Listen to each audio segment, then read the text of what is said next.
Namaskar. As you're all aware, the Supreme Court of India rendered a milestone judgment. It struck down the government's electoral bond scheme and asked the Election Commission of India to inform through its website to the people of this country, the political parties, all the political parties who received monies under the scheme. It also told the State Bank of India to give all the data in relation to the donors. So we have on the one hand the names of the donors who purchased the bonds. And on the other hand, we have the names of political parties who encashed the bonds. Now, the significant issue that arises, and it's going to be part of the discussion of Dilse today, how do you match the purchaser with the political party which encashed the bond? Now, several very informed citizens have been actually delving into this issue, and we have some very, very interesting data which we will discuss today in the course of our conversations. But for this, we have three very, very important and great friends with us. We have Madan Lokur, Justice Madan Lokur, who's been Chief Justice of the Guwahati High Court, Chief Justice of Andhra Pradesh, and then, of course, in the Supreme Court to 2012 to 2018. Right. And then he is now also a judge of the Fiji Supreme Court. So he is completely familiar with the issues. So thank you very much for being here. We have Sitaram Yechury, a great friend of mine. We go back for a long time. And we were part of the same government under the UPA. He's had a checkered career. He is born in Chennai, studied in Hyderabad, came to Delhi, joined the JNU, be part of the SFI movement, became a member of the Central Committee in '85, became a member of the Bureau in 1992, was a member of the Rajya Sabha from 2005 to 2017. In 2015, you became the General Secretary of the CBI. My God, you've done a lot of homework. Right. I'm very impressed. Thank you very much for being here. We have Arun Kumar, who is an economist. He was in Princeton University. And from then he came to Delhi and joined JNU, who is a professor there. He taught there for, I don't know, umpteen years. And of course, now he writes and he tells us all about the state of the economy. But today we're going to talk about electoral bonds. So let me start off with the question. Was it not necessary for the State Bank of India to reveal the connection between the purchaser of the bond and the ultimate beneficiary, and to find out who got the money from the purchaser? Yes, it was necessary. And, the first time when the State Bank made an application for extension of time, I think the Supreme Court had kind of hinted that you have to give the entire information. And then when the second time when the matter came up, the Supreme Court made it absolutely clear that all means all. So you have to give all information. So I think it would have been better if, in the first instance, there was no ambiguity in the orders of the Supreme Court. It would have been better if the State Bank had revealed all the information in the first instance itself. But unfortunately, we still don't have that connection between the purchaser of the bond and the encashment by the political party. The chain between the purchaser is not yet complete. Yeah, but I think it should not be difficult. In some cases it is known, right? But I don't think it's going to be difficult to figure it out. It's a matter of time. It is being worked out, in fact, because what has happened is what the SBI was reluctant to provide was what is called the alphanumerical numbers. Now they were, in the last instance, when the Supreme Court was very insistent, they provided that. So it's a question of matching the two. And that exercise is already on, and much of it has been done. And then from other records, you also have data on when a particular party was raided, or when a particular party got which contract. Correct. And now it has now come out that the tunnel that collapsed in Uttarakhand And that was given to, who donated? 55 crores through the electoral bond. Sita, did the CPM receive any bond at all? No. So you are the only party, Party. that did not receive an electoral bond. And when we are one of the petitioners, and when we went through the That was an ideological position. ideological position, and it came up in the Honorable Chief Justice. He said, "What is your locus standi?" And we said, "You're a political party. No political party was allowed to be a petitioner." I said, "Our locus standi is we are the only party that refused to take it as a matter of principle." Not only did we oppose it in the parliament, you were there. I was very much doing there, it yes. when we opposed it in the parliament, but we said, in matter of principle, we think this is legalization of political corruption. We cannot be party to it. That's laudable. I think Sita is absolutely right. This is actually bribe and white. This is what we've been writing since 2018-19, that now you can bribe legally, because you think the names will not come out. So you can give to parties what you want to do. Right. But regarding the names coming out, there is one problem that is there, because a lot of money came to the shell companies. Yes. When the money is coming from shell companies, then somebody is giving to the shell company, which is then putting the money in there. And then what's also happening possibly is there's trading going on, because you have to encash it within 15 days. So you have 14 days to trade it. So you can sell it to somebody else for a premium, and that person then donates the money. Correct. So the person who's behind, that may not be revealed. Therefore, the chain has to be established. So the chain has to be established, and that's the point I was therefore, making. in all the cases, the chain may not be easy to establish. That's right. That'll take time. So as you rightly said, you have to look at other data. Who got caught when, who was then paying off at what point of time. All this will have to be established over time. Now, there's an issue that is there, that even foreign entities may have donated money. That's correct. You see, because they could have given to shell companies, and then through the shell companies, it could have gone to the party.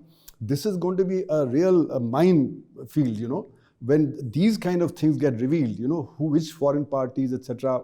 Because you can transfer money through Hawala, and through Hawala you can do these transactions, Yes. So all that will have to come out over a period of time. It will not be immediate, but it will be very important. But let me go back. I'm sorry, Madan. Yeah, no, I was just thinking, somebody will have to do that investigation. No, it's being done, sir. Because you see, there are companies which have bought bonds which are multiple times of their annual profit. Yes. Multiple times. Yeah. Now, where did that money come from? This has to be gone. Yeah. In fact, if the ED or any investigation agency should be doing something... That's not going to happen. No, exactly. No, not after opposition leaders, but this is what they must be doing, finding out. Yeah, absolutely. This is exactly what. And remember, Kapil, when this issue came up, the amendments to the corporate law... I opposed it. Yeah, you opposed. I moved an amendment. That's right. And what did they change? That earlier the law was only companies that had profit for 3 consecutive years could donate not more than 7.5% Correct. of their profits to the political parties. They removed both the clauses. So now you open the door for plethora of shell companies to operate, or even companies, normal companies, who were buying electoral bonds themselves. Right. Were also approached through what you were just explaining. Correct. And then they bought in 300 times, 1,000 times more than the profits they made. That's right. No, this is that money that is coming through, and foreign money also, I'm sure, has flown. This needs to be investigated. What you're saying, and to investigate that, as you rightly said, the official agencies are not going to do it. I think the courts will have to intervene and possibly say some kind of SIT would have to be set up, which would be independent of these agencies, and that can then possibly go into the details of these kind of transactions. Otherwise, it's not going to come out. No, the point I wanted to raise was somewhat different, and this is very, very useful for the viewers. But the point is, when they introduced this scheme in 2018 in January, what do you think was the intent? According to me, if you amend the Companies Act and you say that any company can donate as much as it wants, and that you may be also a loss-making company, so obviously the intent of the political party and the government was to make money on this. Yes. That was the intent itself. Yes. Because otherwise, how do you not retain the cap? Because if you lift the cap, then you can have any amount of money from the big players. Exactly. And if it's a loss-making company, even then you can make it. That means you can actually set up shell companies, Yes. set up and have loss-making companies and contribute. Yes. So the intent was corrupt, is what I was trying to say. Absolutely, correct, absolutely. That's the point I was trying to make. And it was a crooked intent. Sorry for using this term. It was a crooked intent. Yes. That you have opened up the floodgates for this sort of shell company operations. And if you recollect, in Rajya Sabha, that amendment was passed. Yes. It went back to the Lok Sabha. With their majority, they rejected it. But we passed that amendment opposing these amendments The to the initiation was corporate. corrupt, with a corrupt motive. The initiation itself, because they knew that this would happen. Yes. Otherwise, no finance minister would introduce a scheme like this. And that's a very, very serious issue. You introduce legislations to make money So for the Kapil, political party. Yeah. You know, the two things that need to be said here. One is it's called electoral bond, but it's actually not for election. I know, I said that. That's So, what I argued. you know, what's happening is it goes to the party. It doesn't go to the individual candidate. No, that was his argument in court. Yes, still be limited to 95 lakhs in Correct. big constituencies, 75 lakh here. Correct. Right. Whereas they are spending at least 20, 30, 40 times that amount. Yeah. That will still come in black. Right. So this amount is actually going to the parties for their other functions. Absolutely. And not for election. Horse so therefore it should trading. Basically horse trading. So whatever else they're doing, they're setting up building, they're doing other things, horse trading, etc. And then they're collecting black. So the idea that this will prevent the black from being used for election, that has nothing to do with it, right? So it is, as you said, to make an extra amount of money, Yes. which is an additionality to what they were doing. So it's continuing. You know, when the Home Minister says that now everything will be black, that's not correct. It was black, it continues to be black. This was only a small amount, And- average of 2,000 crores per year, right? Whereas what the parties are spending is maybe 10 to 15,000 crores per year. So the rest is all coming in black. Look at it. This is now, this data is only from April 12, 2019 to January 2024. But 85% of the bonds prior to 2019, the value of those bonds went to the BJP. BJP. And that has not been revealed. No, Now, and if the Supreme Court says, I'm going to ask you, request you to comment on it. If the Supreme Court says that this is the fundamental right of the citizen to know who donated to whom in the course of an election, then why should the 2018-19 data not be revealed? I frankly, I don't see any reason why, that should not be disclosed. One reason is that the electoral bond scheme itself says that if apart from being unconstitutional, it says if the court asks for information, you have to give it. Yes, yes. All Right? the agencies, or the investigating All the agencies. Yes. So if the court says that, well, we are asking for it, you please give it, why not? So I didn't see the rationale of that information not being given. There's no but you'll rationale. have to, I think, some of you will have to take it up in court, sir. The point was that the Election Commission has said that according to your order, Supreme Court's order, we have submitted everything in a sealed envelope to the Supreme Court. This information is there with you. If you send it back to us, we will publish it. From some of the reports that we have seen, the Supreme Court ordered the registry to make copies of that and send it to the Election Commission. Correct. Then why is it not up? The problem is the Supreme Court. Yeah, but see that what they said. Supreme Court said we passed our interim order on the 12th of April 2019, which put political parties on notice that any donation made hereafter can be revealed. But if you strike down the scheme as unconstitutional, Then even and you that say should it's a fundamental right to get information, then there is no question of the interim order coming in the way. Correct. That's the point I was trying to. I frankly, I don't see any logic in the. Yes, I think somebody will have to go to No, court, but as Sita he's is rightly absolutely saying. right. Some of you will have to go to court and then say that even that data should be revealed because that's 25% of the total amount that's contributed. And therefore we need to know. And there's criminality involved because now it's very clear that there's a quid-pro-quo. There's a quid-pro-quo earlier also. So if it has to be investigated, even that should be investigated. And therefore criminality is involved and should come out. Now, let me tell you the quid-pro-quo, because I have some facts I think viewers should know. Sure. On the 23rd of December 2021, ED provisionally attached immovable properties of 19 crores of San Diego Martin, right? Now, this happened on 23rd January. On 5th January, 23rd December, on 5th January, he buys electoral bonds worth 100 crores. That is within 2 weeks. On 6th January, he purchased another lot of 110 crores. Okay.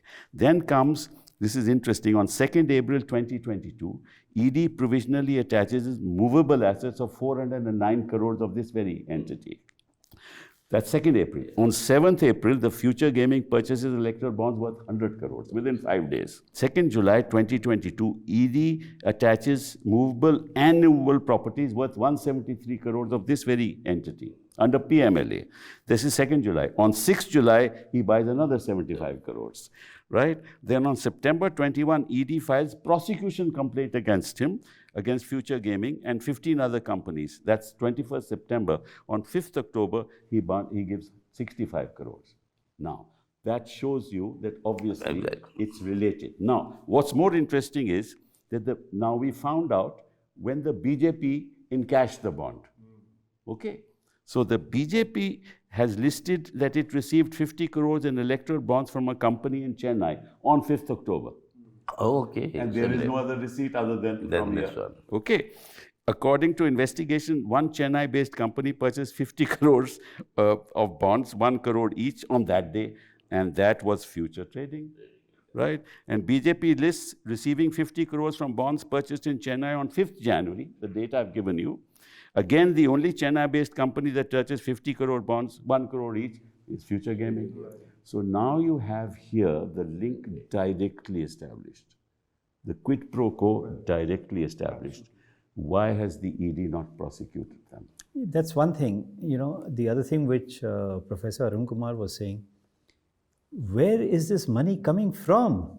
You know, I mean, ED said that we've attached all the assets, movable, immovable, and yet they're able to give, you know, hundreds of crores. Yeah, because it's this lottery business generates, you can't even imagine, even as a judge, you can't imagine how much money they make. He has contributed 1,000 crores. Yeah, he's contributed 1,000 crores, yeah. No, but, yeah, but shouldn't that also be investigated? No, that's lottery business. No, but, Yeah, But but lottery then, business also needs to be yeah, investigated. I mean, it doesn't come under electoral bonds. I mean, we're talking but about then his electoral. profits His shown in the profits, balance sheet. yes. No, balance sheet is much less than that. Much less than that. So where did that extra Black. coming out? It's all black. So and is therefore this that- also money laundering route to convert black into white? Exactly, yeah. That's how they bond with future trading. That's bonding with future. Right. And this is, I can replicate this In company several after cases, company. I've got all the data. Yeah, you got. I mean, there's also a case with this liquor bond in which Mr. Kejriwal has been That's arrested. correct. Or one of the approvers who turned approver. Yes, he's given 62 crores. 62. He gave 5 crores first and then 50 crores more, and therefore, and then he got released. And he's, of course, an approver. He's He's not going to be arrested. Yeah, I mean, turned approver and he's been acquitted. First he was released on bail and then he turned approver. So twice he gave the money and got it. And then you were talking about, and then Vedanta, foreign companies you're talking about. The contribution is by Vedanta. Right. Because Vedanta has a subsidiary in India. And so you got so much detail on Vedanta. So where does this end? I mean, this is a country which is run by the corporate sector in collaboration with the government to have deals together. One of deal in politics and the deal in making money. That's what it is. This is the corporate Hindutva nexus. That is what I would call it. Corporate Absolutely. Hindutva Kapil, nexus. I call this the triad. The triad between the corrupt political class, the corrupt business class, and the corrupt executive. Yeah. The three together get together to generate extra profits over and above what they can generate in white. And then they give a part of that, to the Absolutely. political process and so others. So this triad, is illegal, basically. So illegality is growing. That's what it shows. And now, this bond actually made that partly illegal because you could give it legally to them, without being afraid of being revealed. Legalized political corruption. Exactly. That is what it was. That's what we said in Parliament. I'm stuck to that. And I still maintain this is exactly what they did. But why are they not investigating the matter? That is the thing. That is the crucial question. $1 million question. I think this merits consideration with all of us because we are already one of the ones who made the petition against this as a political party. I think we should petition the Honorable Supreme Court to establish an SIT. Independent of the ED and all these things, establish an SIT. I don't know what will work. Yeah, but if it's going to be private citizens, it's obviously not going to be ED and all these CBI and all that. It's going to be private citizens. how are they going to get the information? I mean, if the banks were refusing to give it to the Supreme Court, they'll never give it to a private citizen or a committee of private citizens. But can the Supreme Court give them the authority to actually investigate, and therefore they could have some judicial powers? Yeah, all right. There could be some, legal personalities and so on. That will require a commission of inquiry. Yeah. Under the commission. Why of not inquiry. a continuing mandamus like the 2G, what they did in the 2G, where Justice Verma was heading that bench, and have an SIT not of private citizens, but have an SIT of officers picked by the court. That's possible. That's possible. That's possible, but I don't know if the court will go to that extent. No, but with these kind of facts, you'll have to do it's like with these kind of facts in the public domain, if the court does not do it, we need to go to court and say this kind of data. For example, this Navyug engineering company lost 1920 78 crores and contribution is 45 crores. Exactly. Yeah. I mean, we have this data. Yes, exactly. Yeah. No, that's why I think this merits consideration. Absolutely. I think all of us will have to move the court for an SIT, which is given that authority, like the 2G what you said. Yes. And I think they should be investigated because in the country's interest, and the system's interest. I mean, how is it possible for loss-making companies to buy bonds? No, and that's the intent of the scheme. That's the if you correlate it with the intent and you realize the scheme was born with a corrupt motive. Exactly. So the interesting thing is, while you say that I'll not allow corruption to take place, you enable corruption to take place. So in a weak democratic system, and you call the opposition corrupt.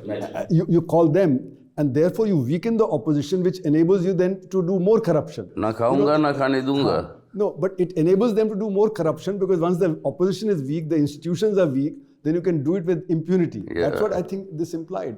And everywhere in the world you can see whenever you have dictatorships, they have turned corrupt, whether it's Marcos in Philippines, whether it's Abacha in Nigeria, etc. And the huge amount, Hosni Mubarak in Egypt, huge amount, $60-70 billion they had amassed. And the opposition has to be strong. Opposition has to be protected. I don't remember. This is not only electoral bonds. Yes. You have that PM care. Correct. No, that's another 10,000 crores. Let me just tell you.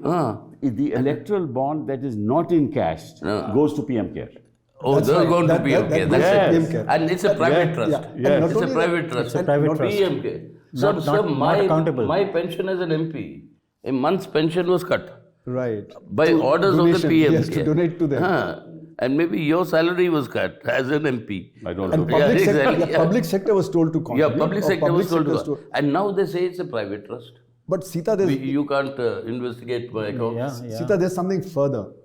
Apparently now some people have found under RTI that some were not encashed within 15 days, and then they called up the Ministry of Finance, and then the Ministry of Finance enabled them. Only in one case. But that shows that there was a link between the Ministry of Finance and the bank. Without a doubt, there was a link. And therefore they were guiding what has to be done. That seems to imply. What happened was that the issue was that he deposited the electoral bond within the 15 days, was not encashed. So Arun Jaitley then passed an order saying because he had deposited in 15 days, therefore the 15-day date doesn't apply. Though the scheme said you have to encash it within 15 days. Because the political party to whom it was given did not encash it. So then they thought that there's a loss. This related to the election in Bangalore. Yeah, but the point, Kapil, is that there was a touch between SBI and the Ministry of Finance. Yes. That is the important thing. Whereas it's supposed to be secret. Therefore people are talking two separate silos, not being able to match it. But here you have a direct link with the agency, and therefore the fear that people had that only the government will get to know who's contributing what, that fear seems to be getting proved. Even the Home Minister said that once the data comes out, then the opposition will have mud on its face. That means he knew what was going on. So therefore the government is the only one, and that's the problem. That you say that it is going to be anonymous, it was not anonymous. And therefore, the opposition was at a disadvantage. And this is where in a democracy, if the opposition has a disadvantage, then it's a huge setback to democracy. No level playing field. No level playing field. And even these electoral trusts you have, 80% of that has gone to the BJP. Exactly. You have that, the Tata Trust and the other Prudential Trust and all. 80% to BJP, PM cares, then the electoral bonds. Now, what is happening? I mean, it is a clear-cut loot. that is taking weakening place. of Absolute democracy, loot. weakening of democracy. The level playing field is not there. And in a democracy, if the opposition is weakened, then you can, with impunity, anything do you what you want. like. Now, That's the what next question is, okay, you have corruption. This is a corrupt scheme. Now, from this money, the party in power has bought assets. Yes. Has bought assets. Assets. It has built a whole network in India. It has spent on so many other things. Now, if there is a quid pro quo, those assets have to be seized. That's the law under the PMLA and have to be recovered. So you have built mansions for your party, of party offices all over the country. Every district, I'm told. Every district. And you have spent this money, and therefore the next question that arises is to find out where you have spent this money. You need another investigation, because then the ED must seize these properties. Yes. That's the other thing, because it seizes properties of private individuals or those who they prosecute. They seize the bank account. So why should the BJP's bank account not be seized to the extent of the monies that they've got? I'm raising a question of law. Exactly. I'm not saying No, you're right. So because that's the law. Yeah. That's the PMLA, That's right? the PMLA. right. So if the That's the PMLA. PMLA applies to others, why does it not apply to this party? BJP. Yeah, absolutely. Yeah, but again, the whole thing will require an investigation. Now, who is going to do that investigation? And SIT, sir. I think I'm Yeah. getting convinced in the course of this discussion. Yeah, No, it's- you are And we'll absolutely come right. to you, Yes. Kapil, to Yes. plead No, the point I'm making is that the laws are also being applied Correct. unequally. Absolutely. Yeah, correct. Right? Absolutely. I mean, if there is a whiff of corruption, Correct. the ED will land up and Yes. arrest the man. Correct. Right. Right? And here there is open loot. Right. And we have the data with us, and I've just given you one instance. Correct. And nothing is happening. So politically, Sita, the parties have to very actively campaign on this so that there's pressure built up, the public gets to know. Then only I think maybe the courts may probably, and then people like Kapil would have to apply to the, or file a और ये petition. सब हिंदी में जनता को जाना चाहिए. बिल्कुल सही. नहीं हम तो because we as the CJ himself said, you have the local stand. You could do it. Now other political parties on this issue Right. will have to now join. But you see, Sita, the question is, why has your India alliance not even raised this issue together? On this, yes. on electoral bonds. Yes. No, we did, but right now India Alliance is busy with that seat sharing till the individual parties have been raising it. So, but now immediately after Holi, after another 2 days, You better I think get your we'll act together. You get better get your act act together. Absolutely. Take your help also. I need Time is short, so no it has doubt to be about immediate it. action. Immediately. Yes. You were going to And say. people like Justice Madan Yeah, Lokur no, have to give advice, proper advice, as to how he is to. the best lawyer in the country. He'll give you proper No, but your advice. advice is also very important, how to tackle this issue. Yeah. Because given how badly the institutions have been damaged, how to now move on this. Retrieve at least also. But yeah, somebody will have to go to court. Yes. That is the only there's way, no sir. doubt. Yeah, there's That's no. the only way from what I can no see. doubt Well, about no other way. There's no other way. Right. And put all this data on record Yeah. and tell the court And now it you has set to it be a up. court monitored SIT. Yes. That will have to be established Yes. with a judicial authority. Of course. and- And a continuing mandamus, as I Yes. said. Yeah. I was looking at history Right. as to whether such things have ever happened in history. And I came across Lord Cornwallis. Okay. Lord Cornwallis became a Lord Lieutenant for Ireland in 1798. And after he became a Lord Lieutenant, as you know, Ireland had a parliament at that time, right? And that parliament was at complete odds with the British parliament. So England wanted, the UK wanted to dissolve that parliament, right?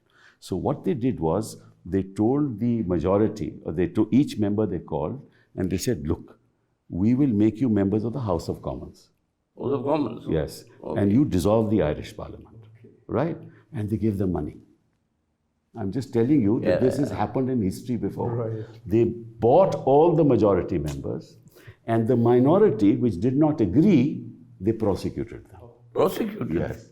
They put false cases on them, prosecuted them. In that process, they passed a resolution dissolving the Irish Parliament. This is history for you, My. right? Now, this is what's happened. This is what has happened now in India. right? Actually, you have, in a sense, made Parliament impotent. Impotent, completely. Right? You have made institutions impotent by the power of money. If you can dissolve a whole Parliament with the power of money, So that's why, in retrospect, I think I left at the right time. But you can't leave the country. The country No, is in can't the leave the boat. country. You may leave the Parliament. but the country is suffering because if the Parliament is weakened, then how can the country I function? agree, you know? I agree. I mean, Fully agree. this I've is- just this- said it as No, no, This is just agree. one example in history. There will be umpteen examples Yeah. where the state uses this kind of power, right, to demolish institutions. And once you have this kind of money and the corporate sector in your favor and pandering to your wishes, where is democracy? No, there? it's already happening, Kapil. You see, the supremacy of the executive over the parliament. This is what is happening. Supremacy of the executive over the judiciary. Right. They give an order. You, by law, change it. Change that Supreme Court verdict on the powers of the Delhi government. On the question of composition of the committee to appoint the election commissioners. By law, you change them and say this law is supreme. So the executive supremacy, gone are the days of your constitutional separation of powers, of the equality, executive, legislature and the judiciary, each functioning independently and being accountable to each other. That whole conception, the constitutional scheme of things, that is virtually, being destroyed completely. One other thing that's happened is, we are as a nation very feudal. We bow to authority. And that's why, people who are in the various institutions, they're not standing up. If they could stand up and they were to prevent that from happening, how do we enable that to happen? That becomes a big question. This is diabolic, Arun. Also, you please understand, a democracy is the relationship between the state and the citizen. Correct. A feudal order is a relationship between a ruler and a subject. So we are in that situation today. You're brought back. What is this, all sorts of rituals that are going on, with the Prime Minister leading as the leading pujari of every ritual. Yeah. How do you have Ram Rajya without accountability? Ram Rajya has to have accountability. Well, there is accountability. We are moving away from electoral bonds. But Justice Lokur, let me just request you to comment on what do you think the Supreme Court, in the context of what it has done before, do you have any hope that the Supreme Court will really... They should. They should. You see, you've had a very important case of this Jain Hawala, for example, right? Where I happen to be the lawyer. Yeah, but you had a lot of, VIP politicians who were accused. You had 2G. You've had the coal scam, right, where it was sent to a special judge. So there are instances of this nature, where the Supreme Court has intervened. Chandraswamy's case is another one. So you've had SITs investigating into these things. So it is possible. It's not something that is unprecedented, which is being discussed. No, I'm not talking about unprecedented. Yeah. If you talk the Jain Hawala case, pardon my saying so, there everybody was... No, that's all right. Why? Because on a legal proposition, I happen to be the lawyer. Legal proposition that entries in diaries are not admissible. Yeah. No, that's a different point. So therefore, everybody was free. So, 52 names are there, and I think 2 people admitted. And yet, we know that. I'm not naming, but 2 people admitted. My good friend was denied becoming a minister because he admitted. Right. The point is not whether they will be acquitted or not, but the point is to how does the court monitor the investigation. What the result of that investigation will be, nobody knows.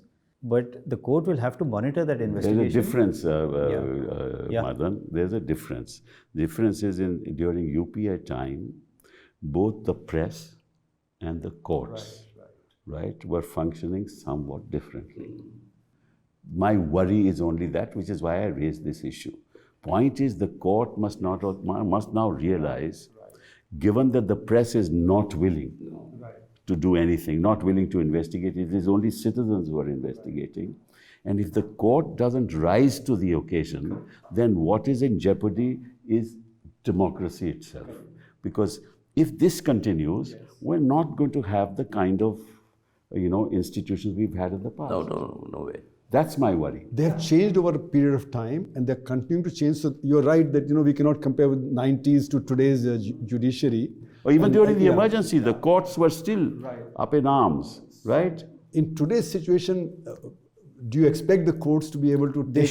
They should, but will they or not, it's really difficult to say. But really, whether the courts have the support of the press or not, I don't think it should matter at all. Yes. Theoretically, the yes, courts but are independent. Public pressure may have... Yeah, public pressure, but then that public pressure will have to come from the political parties. Because it's not coming from the media, that's for sure. It's not coming from the media. right. No. Already the degeneration has set in fairly deep. Correct. Now, it's high time that we step in to stop it from totally disintegrating. I entirely agree with you. Democracy is in danger, the entire system is in danger. Before it totally disintegrates, we need to intervene. You see, what has happened to parliamentary democracy in this country is that the executive is answerable to Nobody. This is the state of affairs today. We the people, what is the meaning of it? Sovereignty is with the people. How do they exercise it? Through the elected representatives who are accountable to them, and the executive accountable to the elected representatives. That is the linkage. You destroy the parliament, linkage gone. So we the people gone. I mean, it just Absolutely, collapses. that's the reality. It just collapses. And Gandhi in Hind Swaraj actually said this. Yeah. In Hind Swaraj he says the PM is not accountable to the party is not accountable to the people, they do things for themselves. So this accountability has to be brought back. And that means we have to educate the public about these issues, especially about the corruption. Which is why we are having these programs. Absolutely. This is the and real how reason. it damages them. Because with this corruption, what happens? Policies fail. You're not able to implement. Inequality increases. That impacts the economy further. So the loss to the public is enormous as a result of this. I mean, you saw the report yesterday. Thomas Piketty and Chancellor and etc. brother.